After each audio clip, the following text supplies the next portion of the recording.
මේ කොටසත් යයි පුතේ. ඉක්වන්න යන්. මේ ඇවිල්ලා මේ ඇලහැර නෙමෙයි මොරගහ කන්ද කළුගඟ මාර්ගයේ තිබෙන මේ පාලම එතනින් එහාට පාලම කඩාගෙන ගිහින් තියෙනවා මේ මොරගහ කන්දේ වාහනදොරට වැරලා තියෙන හින්දා මේ තියෙන පාලම මේ වගේ දෙයක් ඉතින් මේ කලින් කරලා නැහැ මේ හොඳම කඩාගෙන ගිහින් තියෙන්නේ මේ හොඳම වතුර පාරක් මේ යන්නේ මෙතනින්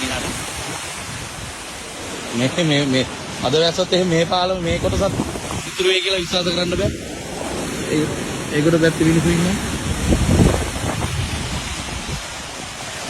ඔය ඉස්සරහින් තේන්නේ මේ මොරගහ කන්දේ ඩෑම් එකේ වතුර අරලා තියෙනවා පේන්නේ නැහැ මීදුමට මොනවත්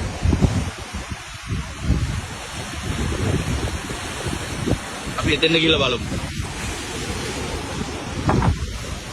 මේ වතුර සේරම ඉතින් ඇලහැර පැත්තෙන් යනවා මේ පල්ලෙහාට ඉතින් මේ විදිහටම ජලස්කන්ධ මේ පල්ලෙහාට ඇදගෙන යනවා ඇනිකට් එකෙන් ඉතින් වතුර බෙදලා ගියාට ඒ යන්නේ ඉතින් ඒ ගම්මාන හරහා යන්නේ ගම්මාන සෑහෙන පිටසක් යට වෙලා තියෙනවා මේ වෙලාවේ මුදා ගැනීමේ කටයුතු සිද්ධ වෙනවා.